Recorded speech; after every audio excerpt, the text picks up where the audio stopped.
बिस्मिल्लाहिर्रहमानिर्रहीम। अस्सलाम वालेकुम to everyone. My name is advocate Manna Sharif Mirza और आज मैं आप लोगों को बताऊंगी कि कुछ वर्ड्स ऐसे हैं जो कि लॉ में यूज़ किए जाते हैं, कुछ वर्डिंग ऐसी है जिनके बारे में बाज़ लोगों को नहीं पता होता कि इनमें डिफरेंस क्या है।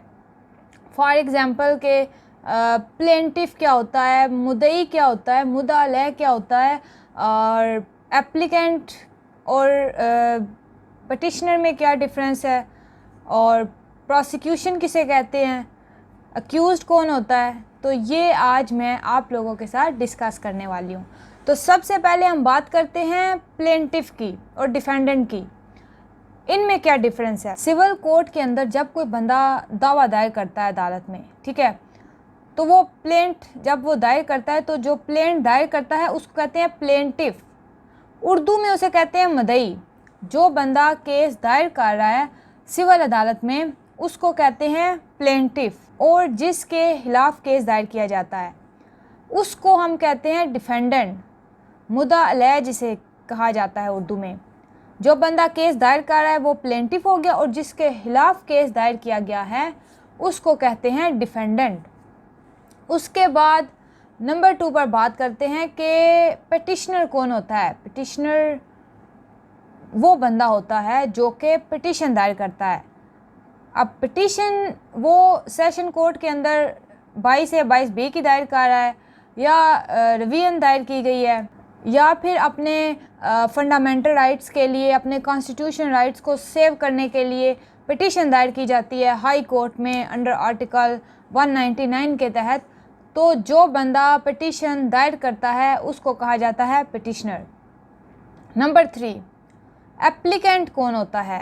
एप्लीकेंट उर्दू में उसे साइल कहा जाता है, जो दरख्वास्त देता है। अब कोई अदालत में केस चल रहा है, ठीक है, या कोई केस पेंडिंग है, तो उस दौरान आप एप्लीकेशन देते हैं, किसी भी किस्म की वो हो सकती। तो जो बंदा एप्लीकेशन देता है उसको कहा जाता है एप्लीकेंट। उर्दू में उसे कहते हैं साइल, और नीचे अर्ज़े लिख के और उस बंदे का नाम वगैरह आता है। तो एप्लीकेंट मतलब साइल, और during the pendency of the case अगर कोई आप एप्लीकेशन दे रहे हैं तो ऐसे बंदे को कहा जाता है एप्लीकेंट। अब एक और वर्ड है एपिलांट। एपिलांट मतलब कि अगर लोअर कोर्ट ने कोई फ़ैसला किया है तो पार्टी को लगा कि मुझे ये रेमेडी नहीं मिली गई जो मैं डिमांड कर रहा था, या फ़ैसला सही नहीं हुआ, तो वो बंदा फिर हायर फोरम पर जब अपील दायर करता है, तो हायर फोरम पर जब अपील दायर की जाती है तो उसको कहा जाता है, दायर करने वाले को, एपिलांट। उसके अलावा जब क्रिमिनल केस में FIR दर्ज की जाती है तो FIR दर्ज वाले को कंप्लेनेंट मुद्दई कहा जाता है। तो जो भी क्रिमिनल केस होता है वो अगेंस्ट द स्टेट होता है, उसमें प्रोसिक्यूशन का किरदार स्टेट अदा करती है, और जिसके अगेंस्ट होता है वो होता है अक्यूज्ड, जिसके खिलाफ क्रिमिनल केस दायर किया जाता है। उसके अलावा बाज़ लोगों ने कमेंट बॉक्स में पूछा है कि सम्मन और नोटिस में क्या डिफरेंस है।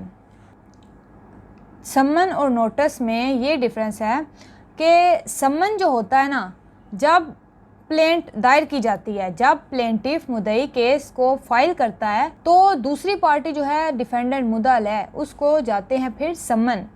जब भी आप प्लेंट दायर करेंगे ना, दावा दायर करेंगे, तो उसमें जो दूसरी पार्टी को इन्फॉर्म करने के लिए भेजे जाएंगे वो होंगे सम्मन। उसके अलावा अगर कोई दरख्वास्त वगैरह है तो उसमें भेजे जाते हैं फिर नोटिस। तो ये डिफरेंस है सम्मन और नोटिस में।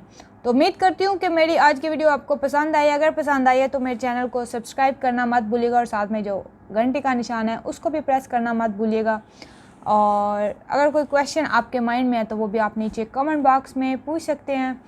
Thank you very much. अस्सलाम वालेकुम।